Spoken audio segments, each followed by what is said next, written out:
Ayahku adalah dewa perang. Bab 565. Guan Qianjun mengangguk dan menunjuk ke arah Gong Tianhao. Oke, kamu akan digantung nanti dan dicambuk ratusan kali dengan cambuk. Apakah kamu mati atau tidak tergantung pada nasibmu? Lalu dia menunjuk ke arah Dongfang Xingchen. Sebentar lagi, kakimu akan dipatahkan oleh pukulan mikro sampai semua peluru di pukulan mikro habis. Lalu dia menunjuk ke arah Bos Chen. Sepasang sepatumu ini pasti akan berguna. Ini hanya digunakan di wajahmu. Aku akan menamparmu dengan sepatumu 100 kali. Kuharap kamu masih memiliki satu atau dua yang tersisa di dalamnya. Mulutmu. Akhirnya, dia tiba-tiba meninggikan suaranya dan melihat sekeliling ke arah orang-orang yang menertawakannya. Kalian semua harus berlutut satu per satu. Saya akan meminta seseorang untuk membawa beberapa batu bata. Kalian harus menghancurkan batu bata ini sebelum kalian bisa pergi. Jika tidak, kalian akan tetap di sini. Kata-kata ini penuh dengan kekuatan agung dan mengejutkan semua orang yang hadir menatap Guan Qianjun dengan tidak percaya. Tahukah Anda, semua orang yang hadir adalah bos besar, level paling bawah. Di kota Yunhai juga terdapat kekuatan yang menguasai kota. Sekarang, Guan Qianjun ini, gila. Dia tidak hanya mengucapkan kata-kata yang berdarah dan menakutkan kepada tiga bos teratas, Namong Tianhao, Dongfang Xingchen, dan Bos Chen, dia juga mengancam orang lain. Biarkan mereka semua sujud dan memohon belas kasihan, dan harus berlutut dan memecahkan batu bata ini sebelum mereka bisa pergi. Dongfang Xingchen tertawa terbahak-bahak. Guan Qianjun, saya mengerti apa yang Anda pikirkan. Anda pasti takut, jika tidak, bagaimana Anda bisa mengucapkan kata-kata yang membingungkan seperti itu? Apakah kamu pikir kamu bisa menjadi tidak bermoral setelah mengalahkan Dewa Surga? Kamu tidak lagi memenuhi syarat, kecuali kamu tidak ingin berkeliaran di kota Yunhai atau bahkan di dunia ini, nanti. Tiba-tiba dia menunjuk keluar. Komandan Chen akan memberimu pelajaran ketika dia masuk. Ketika saatnya tiba, bahkan jika kamu dilindungi oleh Qi Kunlun dan orang-orang yang dibawanya, kamu tidak akan dapat melakukan apapun terhadap kami. Apakah menurutmu Dewa Perantara Perang adalah seorang vegetarian? Belum lagi kekuatannya, dia bisa membunuh semua Qi Kunlun dan anak buahnya hanya dengan tinjunya. Kamu bukan siapa-siapa. Namong Tianhao juga mengangguk penuh semangat. Ya, Anda bukan apa-apa. Komandan Chen dapat menangani Qi Kunlun dan bawahannya lebih dari cukup untuk menangani Anda. Bahkan jika kamu memiliki keterampilan, itu semua sia-sia. Anak buah Chen Yunhan semua menatap Guan Qianjun dengan murung, seolah-olah mereka sedang melihat orang mati. Saat ini, seseorang masuk dari luar. Orang ini tidak lain adalah Chen Yunhan. Wajahnya pucat dan matanya kusam. Bisa dibayangkan. Dia sekarang sangat terkejut dari pikiran hingga jiwanya, dan seluruh tubuhnya tampak lumpuh. Dongfang Xingchen tidak menyadarinya. Dia hanya merasa Komandan Chen pasti bisa membunuh Guan Qianjun. Dia menyapanya dengan gembira dan menggambarkan apa yang baru saja dikatakan Guan Qianjun dengan penuh hiasan. Tidak peduli Namong Tianhao atau orang besar lainnya, mereka semua berteriak agar Chen Yunhan menjatuhkan Guan Qianjun, menyiksanya dengan kata-kata konyol yang dia ucapkan, dan membuatnya dipukuli dengan kejam oleh masyarakat. Saat ini, Guan Qianjun berbicara. Komandan Chen, mereka baru saja menjelaskan niatku. Lakukan saja. Begitu dia mengatakan ini, Dongfang Xingchen tertawa terbahak-bahak hingga ususnya hampir pecah. Apakah kamu gila? Apakah ada yang salah dengan otakmu? Apakah otakmu dimakan oleh sel kanker? Apakah kamu mengucapkan kata-kata yang tidak pantas seperti itu? Apa yang kamu katakan tadi cukup konyol. Sekarang, kamu benar-benar ingin Panglima mengeksekusinya untukmu. Namong Tianhao memandang Guan Qianjun dengan sedih. Ini sudah berakhir. Anak ini pasti ketakutan hingga demensia. Dia sebenarnya meminta Komandan Chen untuk menangani kami. Kamu sangat berani. Kamu berani mengatakan hal seperti itu. Bos Chen menunjuk ke pangkal hidung Guan Qianjun. Pertama, Panglima berada di kamp yang sama dengan kita. Kedua, Anda tidak memenuhi syarat untuk membiarkan Panglima melakukan sesuatu. Ketiga, Anda adalah menunggu untuk dipotong berkeping-keping oleh 1000 pedang. Begitu dia selesai berbicara, dia tertawa terbahak-bahak. Tak lama kemudian, tawa itu diredam oleh suara seperti petir dari langit. Semua orang menatap tak percaya pada Komandan Chen yang mengeluarkan suara itu. Chen Yunhan hanya menjawab dengan satu kata, oke. Namun kata ini penuh kekuatan, seperti guntur, membuat semua orang yang hadir merasa pusing. Dongfang Xingchen memandangnya dengan bodoh. Chen. Komandan Chen, Apa yang baru saja Anda katakan? Setuju. Dia sangat terkejut hingga dia tergagap. Chen Yunhan bahkan tidak melihatnya, dia menatap langsung ke arah Guan Qianjun dan berkata dengan hormat, Yunhan menerima perintah, tolong berikan perintah kepada Tuan Guan. Hanya dalam satu kalimat, semua orang di sekitarnya terkejut. Bahkan bawahan Chen Yunhan memandang bos mereka dengan tidak percaya. Komandan tingkat ketiga bergegas dan bertanya dengan hati-hati, Komandan, apa yang kamu lakukan? Sebelum dia selesai berbicara, dia didorong oleh Chen Yunhan. Guan Qianjun mengucapkan putusan kata demi kata, gantunglah Namong Tianhao dan beri dia 100 cambuk. Chen Yunhan mengangguk, Yunhan menerima pesanannya. Kemudian, dia memerintahkan beberapa tentara untuk bergegas, menangkap Namong Tianjiao, menggantungnya di langit-langit, mengambil cambuk yang keras, dan mencambuknya 100 kali. Meskipun anak buahnya terkejut dan tidak percaya bahwa Panglima akan mengatakan kata-kata seperti itu, tidak ada yang berani untuk tidak patuh dan segera bergegas menuju Namong Tianhao seperti serigala dan harimau. Namong Tianhao terus meronta dan meratap, menanyakan apa yang sedang terjadi. Tapi dia tidak punya kekuatan untuk melawan dan segera ditangkap. Tak lama kemudian, kedua tangannya diikat dengan tali, lalu digantung di langit-langit. Cambuk kulit sapi sepanjang 2 meter juga muncul di tangan seorang pria gemuk, yang tingginya setidaknya 1,9 meter. Lalu, terdengar suara gertakan di udara.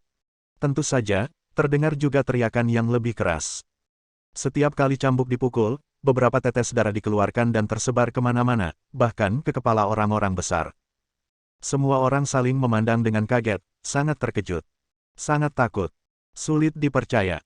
Pemandangan ini muncul di depan mataku. Guan Qianjun berbicara lagi, adapun Dongfang Xingchen, lakukan pukulan mikro dan patahkan kedua kakinya sampai tidak ada peluru yang tersisa di pistolnya. Orang-orang di sekitar menarik napas.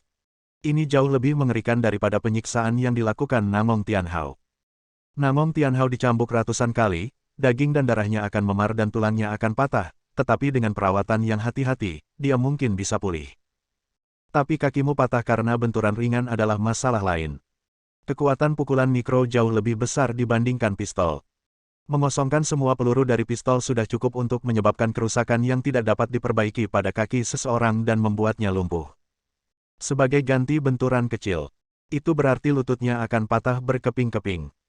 Dongfang Xingchen belum pulih dari pengalaman menyakitkan dengan Namong Tianhao ketika dia tiba-tiba mendengar kata-kata ini. Dia terkejut. Apakah ini giliranku? Ini. Dia menoleh dengan tajam dan menatap Chen Yunhan. Dia berteriak dengan keras. Komandan Chen Datong, kamu tidak bisa melakukan ini. Kamu benar-benar tidak bisa melakukan ini. Kamu dan ayahku. Kamu dan ayahku adalah teman keluarga. Kami memiliki hubungan yang sangat baik. Kamu memperlakukanku sebagai putramu. Kedua keluarga kita memiliki hubungan yang sangat baik, kamu tidak bisa mendengarkan Guan Qianjun. Mengapa ini terjadi? Mengapa kamu hanya mendengarkan Guan Qianjun ketika kamu keluar? Kamu tidak akan mendengarkan dia, kamu tidak akan. Kamu tidak akan mematahkan kakiku dengan pukulan mikro, kan? Sama sekali tidak. Chen Yuanhan menatapnya tanpa ekspresi, berbalik dan membungkuk pada Guan Qianjun. Ekspresi wajahnya sangat hormat, dan 4 kata muncul dari sela-sela giginya. Yunhan menerima pesanannya. Bab 568. Guan Qianjun menatap pria yang kini menyedihkan itu dengan malas. 1 bulan terlalu lama. Saya khawatir Anda akan gagal membayar utang Anda. Namun, saya cukup tertarik dengan informasi Anda. Tuan Muda Dongfang yang bermartabat akan memberi Anda informasi berharga dalam situasi seperti ini, bukan? Orang biasa mungkin akan mencibir kata-kata Dongfang Xingchen. Bagaimanapun, Guan Qianjun adalah dewa perang tertinggi, jadi dia secara alami dapat melihat lebih banyak hal. Dongfang Xingchen dengan cepat berkata, Guan. Tuan Guan, informasi yang saya miliki ini pasti akan sangat berguna bagi Anda. Selama Anda memberi saya waktu 1 bulan, saya akan memberitahu Anda secepatnya mungkin, oke. Aku masih bisa memberimu tempatku. Ada kuota untuk keluarga timur kita. Apa yang dia katakan agak membingungkan, tapi itu membuat Guan Qianjun semakin tertarik. Dia tersenyum dan berkata, kamu harus memberitahuku secepatnya. Tentu saja aku akan mempertimbangkannya. Jika kamu tidak memberitahuku, aku khawatir kamu akan putus asa. Dongfang Xingchen menatap kakinya yang berdarah, dan semburan keputusasaan melonjak ke dalam hatinya. Dia dengan cepat berkata dengan keras, Tuan Guan, saya kenal pacar Anda di perguruan tinggi. Namanya Su Qingyi, kan? Guan Qianjun sedikit terkejut. Tentu saja. Dia tidak berkata apa-apa, menatap Dongfang Xingchen, menunggu kata-kata selanjutnya. Dongfang Xingchen tidak berani ragu dan berteriak dengan suara serak, ada sebuah pulau di laut lepas sekitar 700 mil laut dari kota Yunhai. Pulau itu milik keluarga Su saat itu. Su Qingyi membelinya. Pulau ini memiliki vegetasi yang kaya dan lingkungan geografis yang unggul. Banyak bangunan telah dibangun di atasnya. Su Qingyi mungkin ingin membangunnya menjadi kerajaan kecil. Pulau ini luasnya sekitar 100.000 hektar, cukup besar. Itu disebut Pulau Guansu. Pulau Guansu. Guan Qianjun kembali terkejut saat membaca nama ini. Dalam sekejap, kelima rasa itu tercampur. Nama pulau ini dengan mudah mengingatkan Guan Qianjun pada sesuatu. Dia menyebut nama itu dalam hati. Senyuman sedikit pahit muncul di sudut mulutnya. Su Qingyi, Su Qingyi. Aku, Guan Qianjun, apakah kamu benar-benar jatuh cinta padaku sampai sejauh ini? Beli sebuah pulau. Dinamakan berdasarkan kedua nama belakang kami. Melihat ekspresi wajah Guan Qianjun yang rileks, Dongfang Xingchen buru-buru berteriak, tetapi kemudian, keluarga Su mengalami masalah keuangan yang sangat besar, dan Su Qingyi tidak punya pilihan selain menggadaikan pulau itu. Sekarang, rumah lelang terkait akan menyiapkannya untuk lelang rahasia. Balai lelang hanya akan mengirimkan undangan kepada orang-orang kaya yang memenuhi syarat dan berminat untuk mengakuisisi pulau ini. Lelang ini tidak terbuka untuk umum, sehingga hanya sedikit orang luar yang mengetahuinya. Keluarga Dongfang kami juga telah menerima undangan. Di antara 3 keluarga kaya di kota Yunhai, hanya keluarga kami yang menerimanya.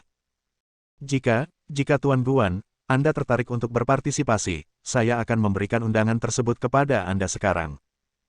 Dia meronta dan mengeluarkan sepotong emas murni seukuran telapak tangan orang dewasa dari sakunya. Ketebalannya sekitar 60 mm. Sepotong emas ini saja sudah cukup berharga. Tapi itu tidak bulat atau persegi. Mirip seperti sayap. Bentuk sekelilingnya sangat tidak beraturan, terasa cukup halus dan tidak akan melukai tangan orang. Jelas sudah dipoles dengan hati-hati. Guan Qianjun mengambil keping emas itu dari tangan Dongfang Xingchen. Sekilas Anda bisa mengetahui kenapa keping emas tersebut dibuat seperti ini. Ini adalah peta. Itu adalah peta Pulau Guansu. Bentuk tidak beraturan ini adalah bentuk pulau. Di atasnya, ada 3 karakter emas yang muncul, Pulau Guansu.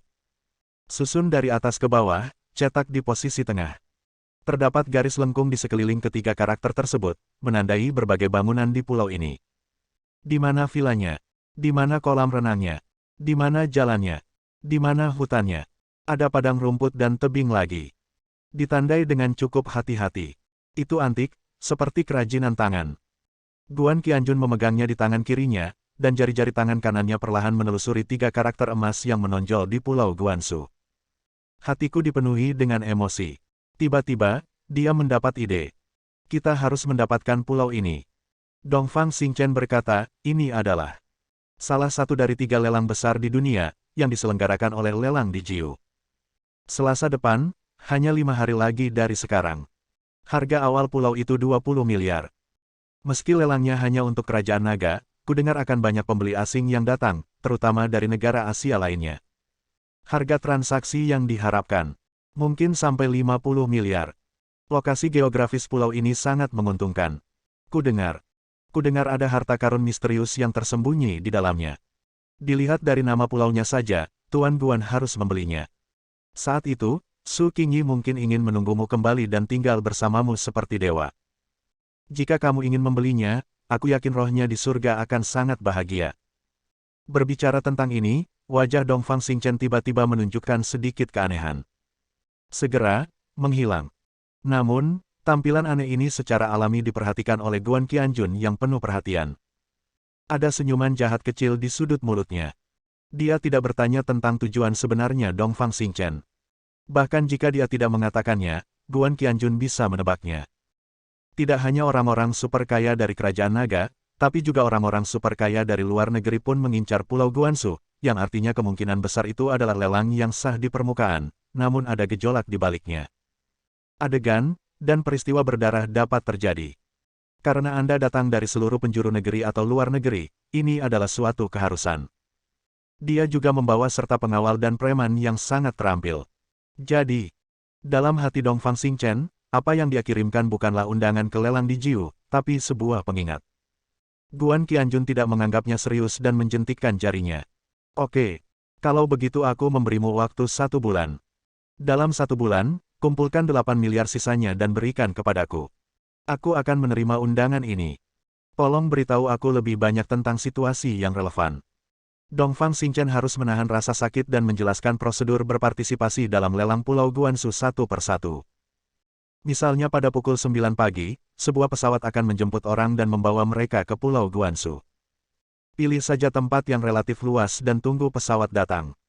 Saat itu, dengan surat undangan ini, Anda bisa keluar masuk Pulau Guansu sesuka hati. Setelah pelelangan, Anda juga bisa tinggal di Pulau Guansu dan menikmati kehidupan pulau mewah selama 3 hari. Konon banyak wanita cantik yang menemani Anda selama liburan. Saat dia mengatakan itu, hati Dongfang Xingchen sakit dan wajahnya penuh keengganan. Dia bisa saja pergi ke Pulau Guansu untuk berpartisipasi dalam acara yang didambakan ini, tapi sekarang dia harus melepaskan kualifikasinya. Berikan surat undangan ini kepada Guan Qianjun. Namun, memikirkan situasi yang mungkin dihadapi Guan Qianjun di pulau itu, dia merasa lega lagi. Semua perubahan ekspresi terlihat di mata Guan Qianjun. Dia terkekeh dan melanjutkan, kalau begitu, kamu harus memberitahuku apa lagi yang kamu ketahui tentang Su Qingyi.